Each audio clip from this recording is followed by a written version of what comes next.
name is Carrie Boyd Peak, KARIBOYD-PEAK, and I'm with the Bureau of Land Management as the Fire Information Specialist. I want to give you all an update on the Knolls Fire. The Knolls Fire is the one that is west of Utah Lake, east of Lake Mountain, and this fire has been burning since last night. We did get some precipitation on it last night. The fire looks really good today. We're in good shape, and there has been very little growth today. We've got a lot of crews still out on the fire line, and we're working on further containing the fire. The only thing that's new since this morning's update is the Bureau of Land Management has implemented a fire prevention order, closing BLM lands that are in and around the Lake Mountain area. So you can find all of the information for the fire prevention order on utahfireinfo.gov, and it will go into all the details. But basically we're asking folks to stay away from the area until firefighters can get in there and get this fire safely put out, and it's also for the public safety too. Any questions? So that closure, is it to prevent, is it prevent more fire, to give firefighters the access they need, or both? It's to separate the public and the firefighters so we can get our firefighters in there safely, and we don't want folks out there recreating right now. We're not sure what all the hazards are, and so in order to keep folks safe, we're just asking everyone to stay out of the area. Now, if you have grazing permits or if you're a property owner in the area, we'll be willing to work with you if you need to get back into the area, if you own property, if you've got cows up there, or if you have a dire need to get back in the area. We will work with you. Come to the Sage Hills Elementary School. Is there any change in the amount of, say, homes that are damaged or anything like that? Dave will cover that when he's up. I'm talking about just the fire, the operations part. Any other questions? Can you speak on how much land has been burned? Right, as of this morning, the best estimate was 10,000 acres. We did just send a helicopter up and around the fire recently, and it's right around 12,000. Now, I was talking to a homeowner earlier who was saying this isn't the first fire in the area. Mm-hmm. Can you speak on behalf of how many fires have happened here this year and also maybe in recent years? Does this seem to be a problem area? This is a problem area because of the nature of there's not a lot of homes in the area, but the ones that are out in the wildland-urban interface can be easily affected by fires in this area. This is at least the third fire we've had in this area. One of them was started by shooting, exploding targets. I'm not sure about the cause of the other fires, but it is definitely a problem in this area with the target shooters and with recreationists not being careful. And that third fire was just this year alone? Yes. Yep, back in, all of them have been in June. Wow, is that quite a number to see in June here in this area? You know, I'd have to look at the statistics, but you know, this time of year it's fire season in a lot of Utah, and especially in these finer fuels, the lighter fuels that you see up on the hill here that we're burning, the cheatgrass, the pinyon juniper, the brush, they dry out fast, and we're full blown into our fire season for Utah. So everybody's got to remain diligent and safe, especially when they're recreating on public lands. Absolutely.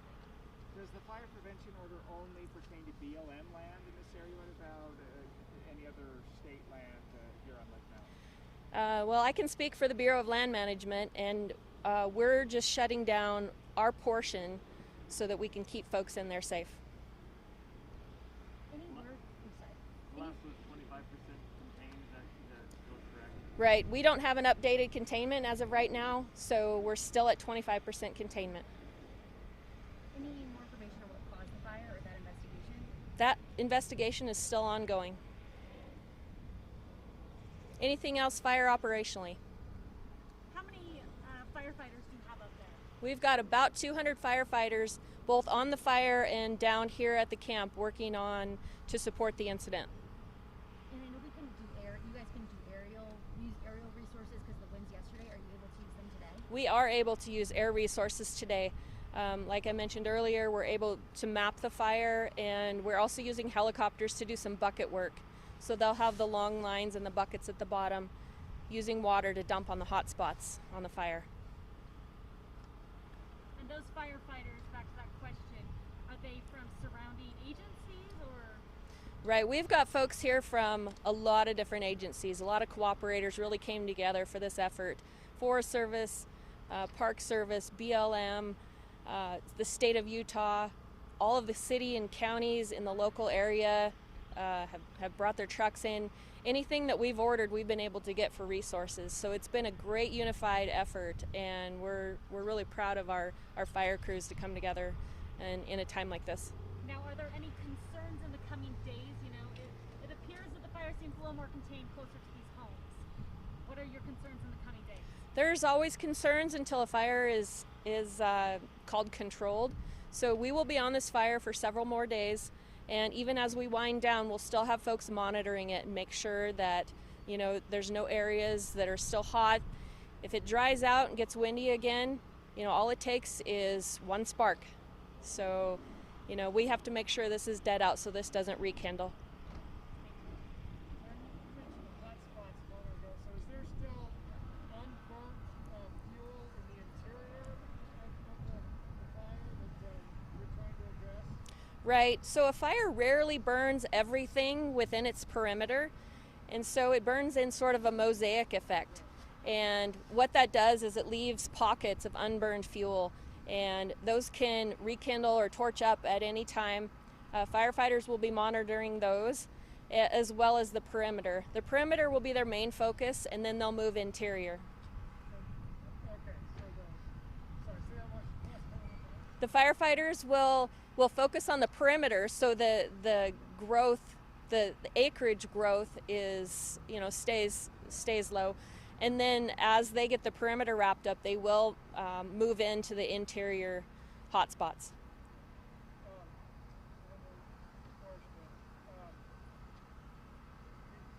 The precipitation you got overnight, did that actually like extinguish flames or something, or just wet the fuel so it wouldn't burn? If you describe exactly what happens when you get ran on fire. Okay, so cooler temperatures and precipitation definitely help the status of the fire. It helps the firefighters get in there. Obviously, firefighters couldn't get out in front of the flaming front that we had rolling yesterday, but now that front is knocked down, it's smoldering, it's still hot, and it can still pick back up, especially if it gets windy and these fuels dry out again. So right now the firefighters are in there and they're able to get a lot of work done with these kind of weather conditions. So we're fortunate that it's cooler today and there's not near as much wind as we had last night on this fire.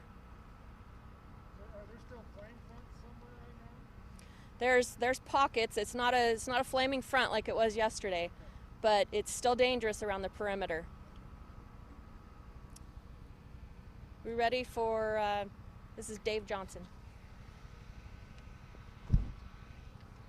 Hello, I'm Dave Johnson with the City of Saratoga Springs, and I'll be speaking in behalf of the impacts on our residents and the community. First, like to say that the Bureau of Land Management mentioned that they could speak to their property and staying off of the mountain. As a city, we would still like to encourage residents and any citizens to simply stay off of Lake Mountain regardless of what property. We don't want anyone to be put in danger. We don't need that added risk while our firefighters and EMTs and first responders are busy responding to a fire. Last thing we need to do is rescuing someone who's too curious or intrigued by the fire trying to get a photo. So please stay away from the area on the mountain, on our trails, and from recreating in any fashion. As far as the evacuation is concerned, so earlier we had about 3,100 homes that were evacuated, which impacted about 13,000 residents.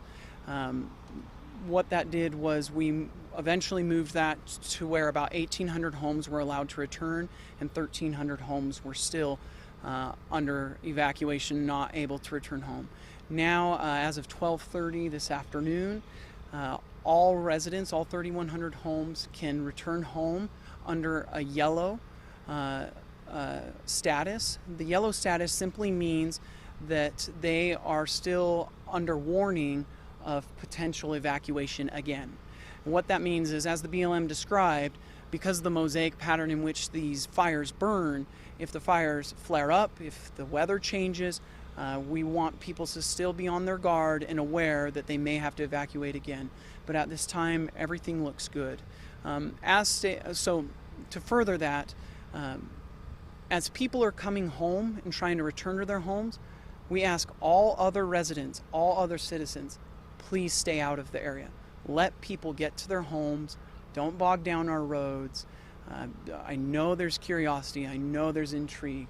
I know there's public clamor. But the most important thing is letting these individuals that aren't in their homes get back to their homes and make some personal assessments of what's going on. On that note, Redwood Road going south is still closed starting at Harbor Bay. That's the most southern cross street in Saratoga Springs along Redwood Road.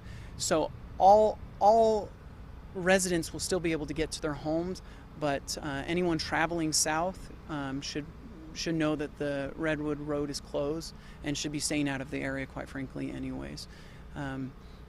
Is there any questions that you have at this time? So homes damaged, as was reported earlier, there was one home that was lost. We don't have more details on that right now. As was stated earlier, we have our crews out and about.